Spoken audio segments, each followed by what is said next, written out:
Okay, we're back for another episode of the pre-war foundations of the post-war order. And I'm sorry these episodes take so long, that there's so much of a time gap in between them, but I have to do a lot of research until I satisfy myself about what I want to talk about. And I can't do this full time, so that's just how it is. First off, we've got a little bit of house cleaning. I've got some comments on my YouTube page that I wanted to respond to, but I haven't responded to yet. And it's not because I don't want to answer your comments, it's just because I get sidetracked and forget about them, or they get lost in the shuffle, and I plan on responding to them in a few hours or the following day. Then I get new comments and I lose them. So if I haven't responded to you, I'm sorry about that, and I do try to respond to everybody who looks like they're looking for a response. That's the first item. The second item is Paul Talk. He very kindly made a response video to the previous episode of this show, and his position is essentially the whole reason for doing this series. I think that he's wrong in that he has adopted the mainstream Orthodox historical narrative. And so I'll pull out one statement here. He says that the great salient fact is that there was this tremendous aggression driven by ideology on the part of Germany and Russia, which created this horrible mess, and that's World War II. And thanks to Allied intervention, that's Britain and the United States mainly, of course, and the rest of the British Commonwealth, at least Western Europe was saved from communism. That's the basic post-war historical understanding of this period, is that the United States was opposing the two great totalitarian powers of German fascism and Russian communism. And that because Hitler killed more Jews than Stalin did, Hitler was the ultimate evil. So the United States had to ally with the Soviet Union in order to defeat Hitler, and then from that point onward it was this battle of ideology. That's what all of us, I'm sure, were taught growing up. That's what my parents were taught, and that's what I was taught. And I reject this thesis. I reject it completely. And my argument, and the argument of many other people who's come before me, is that first and foremost, it's geopolitical concerns, so it doesn't have anything to do with ideology. And then what we're going to talk about today is going to be the FDR administration. So from 1933 until 1945, the United States was run by a group of people who were brought in by FDR when he was first elected president. And anyhow, we're gonna look at that in detail. I said that we were going to talk about William Dodd and his daughter Martha Dodd, who were Soviet agents, but we're going to talk instead about the FDR administration. And if we do that successfully, then William and Martha Dodd, the ambassador to Germany in the early and mid 30s, his position in world history is going to be clarified by this material. So we're going to do this first. The other thing that Paul Talk brought up was that he thought that it sounded like I was saying that the Poles deserved the Katyn forest massacre for their behavior in the pre-war period, in the interwar period rather. And that's not really what I was trying to say. I didn't explain myself properly. What I wanted to say, that there are, in every nation, there's a super elite. We're talking about, like the top 50 to 100 people who are actually running the country. And they're the ones that deserved to be shot and buried in a nameless hole in the woods. Those were the people who were the internationalists, the imperialists, and the Freemasons, who were in control of the Polish state after the death of Pilsudski. That's not to say that Pilsudski was perfect, but Pilsudski knew that if Poland could form an alliance with Germany, then they would be protected from communism. And so this traitorous super elite internationalist clique that took control of the country after Pilsudski died went in the opposite direction. They destroyed Poland as an independent state, and they brought Poland under communism. So those are the people that I really have a beef with. Those are the people who deserve this death, not the 4,000 to 20,000 mid-level bureaucrats, policemen, and army officers who are the ones who actually ended up getting killed. And a lot of those really top-level elite guys in the Polish state, they died in exile. They weren't murdered. FDR, who we're going to talk about here today, he was desperately trying to get some of those guys to America. I think they were in Romania, is where they had escaped to after the war with Germany in September 1939. Some of them had escaped to Romania, and they were being held under house arrest. And FDR wanted to get them out of the country so that they could, live in America. So I think that covers. Oh, there's one last thing, and that Paul brought up, and it was this issue of industrialized murder. And so we're going to set that aside for now, and we will deal with it. We're going to have an entire episode devoted just to industrialized murder by states against civilian populations. So we will be dealing with that, but not today. All right, so at the top of the FDR administration is the man himself that Revlo Oliver referred to either as the living corpse or the diseased monster that was squatting in the White House for so many years. We're not going to get into too much of his personal history, but let's just say first off that FDR's wealth came from his mother's side of the family, and they had inherited a large fortune from his grandfather, his maternal grandfather, who was an opium trader. So in a well-established tradition of American political elites, he got his money from international drug running. And we may get in a bit into the flying tiger stuff, maybe not. But anyhow, FDR, I've got some words written down here about him. He was a liberal internationalist. He was pro-Soviet, and he was anti-German. And I don't think that anyone can dispute those three things that I've attached to him. He believed in the United States going out into the world. He believed in breaking down barriers between classes, races, sexes at home.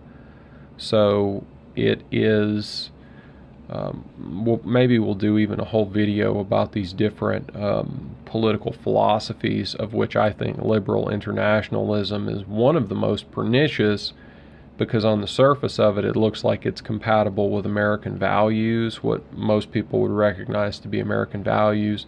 But it's actually just communism light. It's liberal communism is what it is. So he's pro-Soviet, he's anti-German, he's a warmonger and an imperialist. I say he's a warmonger because I've got quotes taken from the diaries of some of these cabinet members here that we're going to talk about, where they're already planning aggressive war in the late 1930s. So 37 and 38, they're planning aggressive war. Maybe we'll do an episode about the Nuremberg Tribunal, but the top leadership of the National Socialist German state who were hung, who were executed in 1946 or 47, they were convicted of plotting aggressive war. This was the number one thing that the Nuremberg war crimes tribunals were attempting to pin on National Socialism in the German state, is that they wanted to plot aggressive war. Well, guess what? These guys in America were doing the same damn thing. As far as imperialism goes, FDR was opposed to the British Empire. He thought that it should be more or less dismantled. and the United States was supporting the anti-colonialist stuff in the late 1940s and early 1950s. But of course, America is not going to give up its Pacific Islands. It's not going to give up Hawaii. It's not going to give up Puerto Rico. It's not going to give up Alaska. It's not going to give up the Philippines. And of course, after the war, America comes up with two brand new colonies that you may have heard of, called West Germany and Japan. So this is not a good record, in my opinion. And let's see, what we're going to do next is we're going to look at the top guys in the FDR cabinet. So this is the layer directly underneath here. So first off, we've got Harry Hopkins. He was pulled up out of the gutter in the early 1930s, something like 33. He was brought into the Roosevelt administration and put in charge of some of the New Deal projects, some massive infrastructure, and I think specifically Harry Hopkins was working on big programs for unemployed people, putting them to work. Sometime in maybe 38, maybe 37, he had started to become one of the closest advisors to FDR. And from 1938 and 39 onward, he was brought into the cabinet meetings. From 1940 onward, he was the closest man to FDR until FDR's death. And during the war period, he ran the Lend-Lease program to China and Russia. So what that means is he was responsible for shipping the products of American industry in terms of tanks, planes, clothes, butter, other food products to the USSR. And yes, we're talking about the same USSR that in 1933, when Hitler had just come to power, the USSR already had a nationwide system of concentration camps full of women, children, old people who were being worked as slaves. So for some reason that doesn't pose a problem to the liberal internationalists, and maybe we'll talk about that more. Now, Harry Hopkins is a good place to start with this business of these people being Soviet agents. There is about a 50-50 chance that Harry Hopkins was a legitimate Stalinist agent. It's not been proved for sure. You can go and look up an issue called the Venona Secrets or the Venona Tapes, and these were anyhow, there was an issue in which some Soviet code books were duplicated and the West got a copy of it. So there was a period during World War II in which the Americans were breaking down all of these secret Soviet transmissions, secret Soviet communiques. And there's a question about whether Harry Hopkins is discussed in those Venona Secrets. I think it's him. Other people have said that this particular reference is not Harry Hopkins. But what we can tell you about him is that he was more interested in preserving the Soviet Union during World War II with Lend-Lease than he was about improving American national security. So he was extremely and in the best case, he was extremely pro-Russian. In the worst case, he was an out-and-out Stalinist agent. So that's a historical question that probably there's an answer to, but the information to reveal this has just never been fully brought into the public realm because it would be too damaging to too many people. So somebody knows the answer, but we don't. Cordell Hull was the Secretary of State for the FDR administration for basically the entire presidency. He was a liberal internationalist, and I couldn't find evidence of him being particularly anti-fascist or pro-Soviet Union. So he was often one of the guys, from what I read at least, he was one of the guys in the cabinet who was urging caution, saying, slow down, you're taking this too far, too fast, you need to ease up. But of course, a lot of the people working under him in the Secretary of State were rabidly pro-Soviet and rabidly anti-fascist. One of the guys who was the ambassador to the Soviet Union in the 1930s was Samuel Untermeyer's nephew, I think. So you've got this Jewish banking class, which are basically the same people who helped set up the Soviet Union in the first place in the 19 teens and 20s. And they're actually the ones on the ground doing all the direct negotiating. So even if Cordell Hull isn't entirely pro-Soviet or anti-fascist, well, how much is it going to do? And then, of course, he was one of the guys pushing for the United Nations after the war. So you can level that against him anyway. Harold Ickes. Ickes is how it's pronounced, I think. Ickes. He was the Interior Secretary for the entire FDR administration, so he was one of the major architects of the New Deal. He promoted racial integration, so he's one of the first people to put quotas in, saying we're going to have this program to deal with unemployment or to have more government employment. And he was demanding that blacks get a certain number of those jobs. And why is that? It's because he was opposed to the function of religion, language, race, and nationality.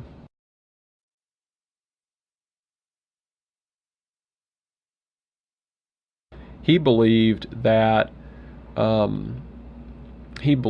your nationality, that the American identity was merely one of values, okay? Merely one of, well, I believe in democracy, loosely defined, I believe in liberal internationalism, and that's what makes me an American.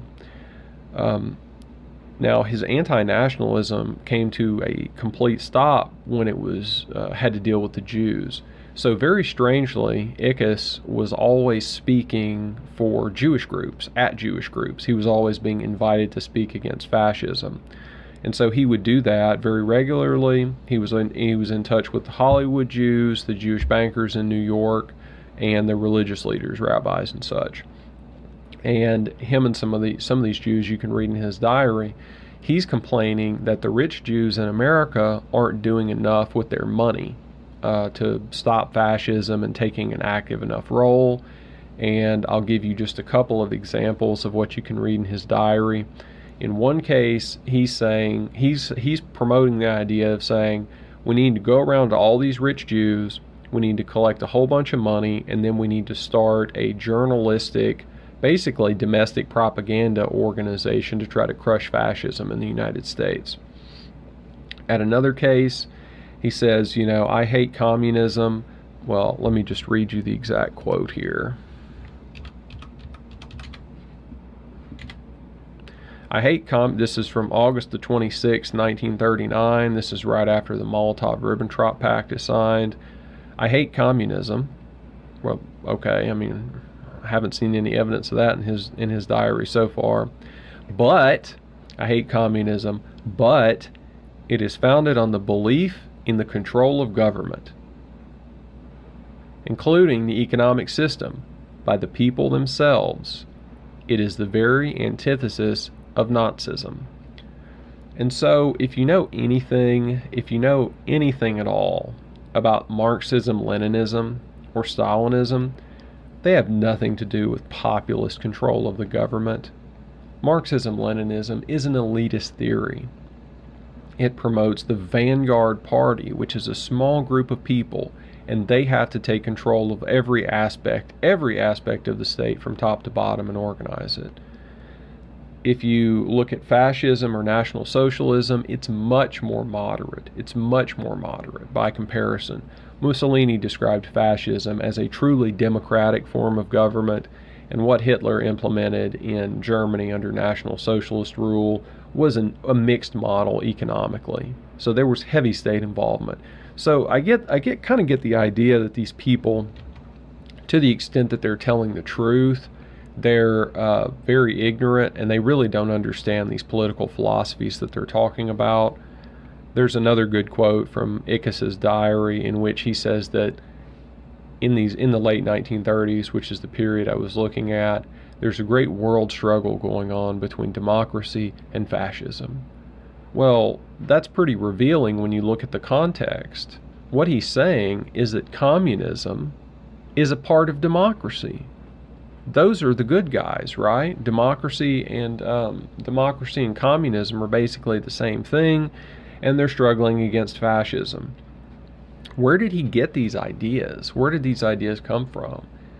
They came from Earl Browder in his 1936 Communist Party platform or manifesto. And so where did that come from? It was Stalinist. It came from the Soviet Union. The Soviet Union tells Earl Browder and the CPUSA what to say. They repeat it. It gets picked up by these guys, and then they repeat it in their diary. So even if you look at a guy like Ickes, and he's not actually pro-Soviet, he has internalized the communist propaganda. He's internalized the communist message. The last thing I wanted to say about him is that in, I think, 1938, he goes to Hollywood and he gives a speech before the, I'm sorry, let me see if I can find it here, the council. Anyhow, I can't find it. It's called something like the Hollywood National Council for Democracy, Hollywood Council for Democracy, or something like that. And it's a communist front group. It is composed of all of the people who, or many of the people who were eventually put on the Hollywood blacklist for being communist and for running communist front groups. And if you look it up online in the old newspapers, you'll find that this group that Ickes was invited to speak against fascism for was part of the Hollywood Anti-Nazi League. The Hollywood Anti-Nazi League is infamous for, up until the Molotov-Ribbentrop Pact, they were totally anti-Hitler, anti-Germany, anti-National Socialism. When the USSR signs the Molotov-Ribbentrop Pact, they suddenly flip, and now the Hollywood Anti-Nazi League just kind of shuts down, and they become pacifists, saying, oh my God, the U.S. should just stay out of the war entirely. When Hitler invades the Soviet Union, they resuscitate it all and go back to what they were doing. So it's pretty obvious that it's a communist, Stalinist organization, and this guy is speaking for it. And just by comparison, I would like you to consider, what if the vice president or one of the members of the cabinet were speaking in front of Pelley's Silver Shirts group or the Minutemen or any of these right-wing, fascist-leaning groups? You know, it would be a national scandal that would never, ever be lived down. But the reverse, with these communists, it's fine. It's promoted. It's no problem. There's no issue there. Okay. Treasury Secretary, 1934 to 1945. So we're talking about basically the entire administration. Henry Morgenthau Jr. He helped create the IMF and the World Bank. So he is one of the guys who's putting in place the economic system that will define the post-war period. So Morgenthau is probably one of the most important guys because his work is enduring in a way that some of this other stuff is not. Now the issue with him is that he was really didn't give a hot damn about America, but he was a big Zionist and he was a Jewish nationalist. So his own country that he, I think, was born in America, born in and lived in, well, it's just really an ends to a means to establishing international financial structures, and he's really more concerned with Israel and Zionism, Palestine, than America. He famously or infamously plotted German economic castration after World War II. The Morgenthau Plan is a thing that was one of the things on the table for defeated National Socialist Germany. They basically wanted to export all of the industry and turn Germany into an agricultural territory, purely agricultural, no industry left behind, with the idea that this would destroy possibility for Germany to wage war in the future, because if you don't have any heavy industry, you can't build war equipment. So this was a solution to the German problem or the German question for people like Morgenthau. We're just going to castrate them economically. And of course, this also would have required a reduction in the German population through starvation, immigration. I think they also wanted to chop up Germany into 3 or 4 states. Weak states, right? So German unification, no good. you can really see the geopolitical stuff involved here, the fact that this was taken seriously. Worse than perhaps some of those things we've just mentioned was that Morgenthau, through one of his employees named Jacob Viner, who was, of course, another Jewish economist, brought in numerous Soviet agents to the Treasury Department, including Harry Dexter White, Lachlan Currie, and some other people that we don't have time to get into. So the Treasury Secretary himself is not pro-Soviet. Seems like maybe he's kind of indifferent. Maybe he's more of the liberal internationalist type and Zionist type, but he's got Soviet agents working directly under him, and in many cases actually writing up the policy for the American government, and especially internationally in the post-war period. Henry Wallace was the first. He was the agricultural secretary first. He used to be a Republican, but he got really mad, I guess, at the hands-off approach that the Republicans were taking towards American agriculture. So he got on the FDR team and campaigned for him. He was the agricultural secretary for the first 2 terms. Then he became the vice president. He was the commerce secretary briefly. And he brought in a bunch of guys to figure out the new agricultural policies for the New Deal, who themselves went and worked in the Soviet Union, helping the Soviet Union get its agriculture up to speed. So that's part of this big technological exchange that Anthony Sutton writes about. He was anti-fascist. He was extremely pro-Soviet. He was a liberal internationalist, and he was an interventionist. So he was very much on the same page as FDR. And his idea in the post-war period, because he ran for president in 48, I believe it was, 47, 48, his idea was that the U.S. and the Soviet Union should be friends and basically divide up the world between them and, not have a Cold War, but have an alliance between the two. The problem with this was that by 1945, even the most ignorant people in America were figuring out that the USSR had global dominance aspirations, and as to how they couldn't know that already, I don't know, but more and more people were figuring it out, and he had a lot of communists working on his campaign staff, and a lot of the communist front organizations were supporting him. So he was the Soviet choice for president, and he didn't do very well. But he was an influential player in the administration, and basically just by supporting everything the other guys were into. We'll compare him to the least influential member of the administration. It's Frances Parker. She was the labor secretary for the whole administration. She was a liberal and a progressive social worker type person in the mold of like Jane Addams, this northeastern, waspy, post-millennial Yankee pietism, if you've ever heard that. I think that might be Murray Rothbard, but one of these type of people. And she eventually became anti-communist in the toward the end of World War II, when she found out how many communists and Soviet agents there were in the American government. She got concerned by it. But before that, in the early 40s, she was trying to protect a bunch of these radical communists who had immigrated to the United States as refugees. She was trying to protect them from being deported, saying, well, so what if you're a communist in America? In America, you have the right to believe whatever you want. Well, she was probably the only person in the administration who believed that, because they all went after right-wingers and fascists with a vengeance and protected communists. To the extent that she protected them, she was protecting them because she really was a liberal and she believed in fair play.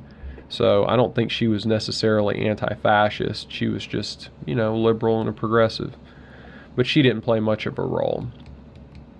So now we'll go down here and we'll check out somebody. So that was cabinet level people. Cabinet level, we're going to go down from that. Sumner Welles was this, he was an undersecretary of state, so right under Cordell Hull. He had a more forceful personality, and he seemed to be dictating a lot of the policy directions. He got fired in a homosexual scandal where he was drunk on a train and propositioned 2 of the black guys who were working on the train staff, propositioned them for sex.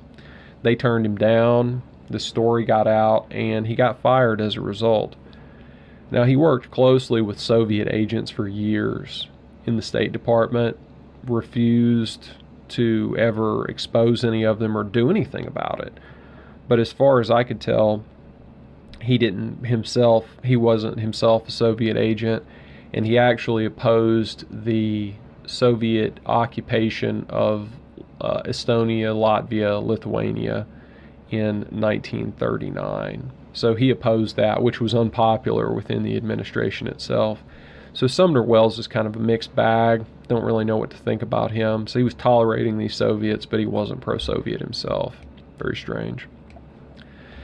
Alger Hiss was probably the most important guy in the State Department after Sumner Welles left, and he was dictating a lot of U.S. foreign policy. In 1944, Cordell Hull left, and Stettinius, I think it was Edward Stettinius, came on board as the new Secretary of State. As some people would say, well, I'm not going to use the euphemism, Stettinius didn't know what he was doing.